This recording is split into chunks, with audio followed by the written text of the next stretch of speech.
As promised, it's time to look at the front pages. Shall we begin, as usual, with our sister publication this day? This day leads this morning with comments from or happenings in the presidency. Tinubu suspends cybersecurity levy to prevent overburdening Nigerians. KPMG, idea ill-timed under current economic realities. Okonjo-Iweala urges federal government to streamline taxes. Civil society organizations want courts to stop implementation.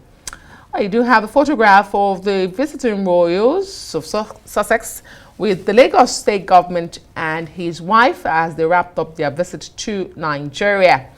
And electricity tariff hike. Labour pickets NERC disco offices nationwide today. What is the implication of that? We'll wait to find out. Above the masthead, Oyedele, the Presidential Committee proposes exemption of 95% of informal sector from taxes. Those earning 25 million naira and less due for tax exemption. Says tax reform proposals to reach National Assembly by Q3 of this year. And federal government to introduce spending borrowing taxes by year end. That's this day. All right, let's look at what the Punch is saying on its front page. Electricity tariff hike. Labour demands reversal as protests begin today. NLC, TUC, others to picket NERC office. This goes in 36 states. At the topmast, Rivers Assembly, Fubara pro-Wike lawmakers clash over relocation. National Assembly gets new tax report September. Meghan, Harry, and Nigeria tour on a bright note. Stop electricity tariff subsidy. IMF again is telling the government, don't stop dancing, but govern well. Obasanjo advises Adeleke.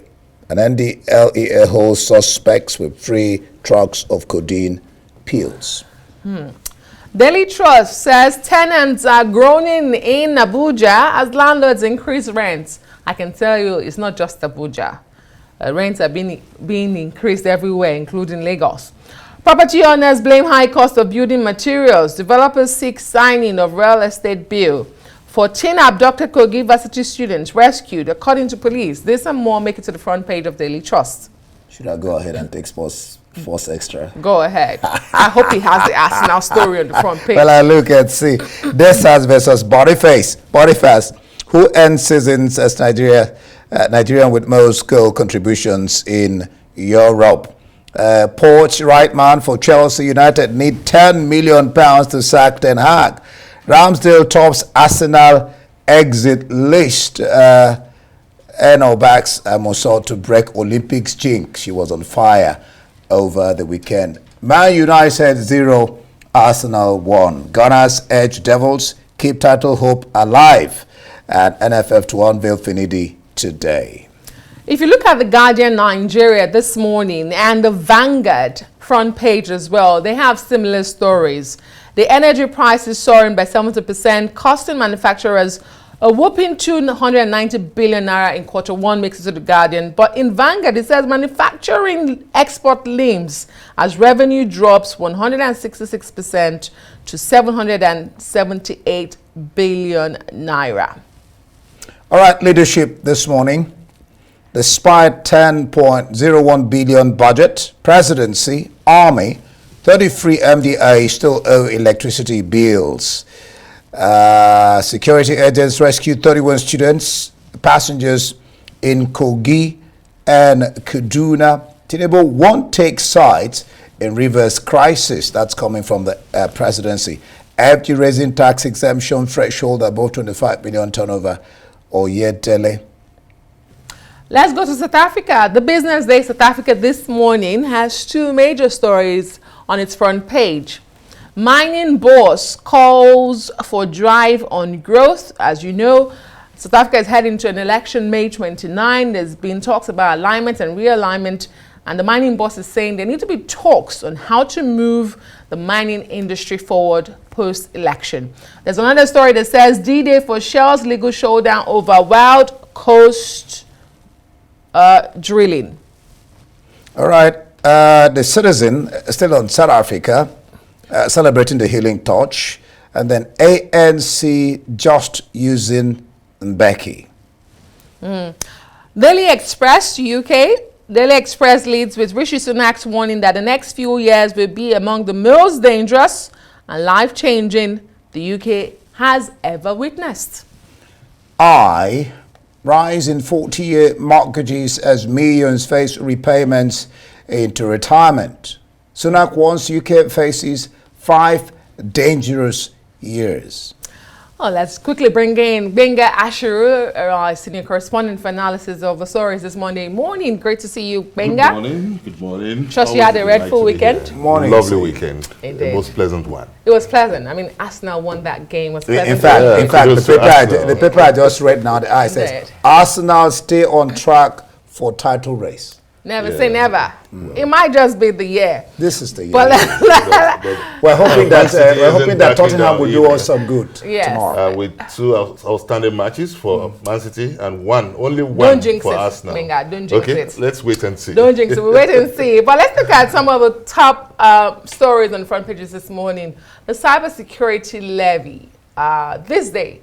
And of course, as we reported as well on the Rise News, the Presidency or the President has reportedly withdrawn or suspended that levy. They say it's because he's listening to Nigerians. But when you look at the front page of the Vanguard, I think it's the Guardian, you see that senior advocates of Nigeria, such as Olisa Agbakuba, Femi Falana, civil society organizations, are heading to the court to stop its implementation. What do you make of this development? Well, once again, this shouldn't have happened, but again, the president is smart enough to have been able to maneuver himself as a listening president in the face of the outrage of this obnoxious, I will call it obnoxious, cybersecurity levy. But one question I would like to ask the proponents of this cybersecurity levy is, it's always good to do a cost-benefit analysis. So if it's going to pay us more, because will it indemnify the customer of any cyber fraud in the sense of the banking system refunding the amount of money that has been carted away by the fraudsters? So let us know the benefit. If it's going to protect the customer's interest, why not? So this, but just jumping into the fray with this knee-jerk approach to say that we are extorting or we are deducting cybersecurity levy does not make any sense. It defies every sense of logic in every way. All right, let's still stay on this day. 2 stories that are quite interesting and affect, again, the citizens and their expendable income. The Presidential Committee proposes exemption of 95% of informal sector from taxes. It says those earning 25 million and less due for tax exemption. And it says here, tax reform proposal to reach National Assembly by Q3 of 2024. And then electricity tariff hike, labor picket. So it's not just the question of cybersecurity. Taxes. Labor pickets and ERC disco offices nationwide today. Yeah, sometimes when I see someone in the mold of Oyedele, I wonder if Nigeria is in short supply of people of round pegs in round hole in the terms of his level of competence, his dedication, and his knowledge of that job. You could see the outcome of when you put round pegs in round holes. You could see the distinction is clear. He knows his onions and nobody can fault him since he has assumed this position of the chairman Presidential Committee on Fiscal Policy and Tax Reforms Committee. The essence of, in all over the world, tax system is a tool, is an instrument used to generate revenue in every advanced country in the world. So, but now, how do we protect the small business owners and the poor when we have the rich people in the National Assembly? And that, I think, is a step in the right direction, coming from Oyedele. And then the question of labor picketing and ERC offices on the electricity tariff. Today. Yeah, I think it's time the labor comes hard the Labour really comes hard on the federal government, because they have taken this case to the National Assembly and they have told them to suspend this.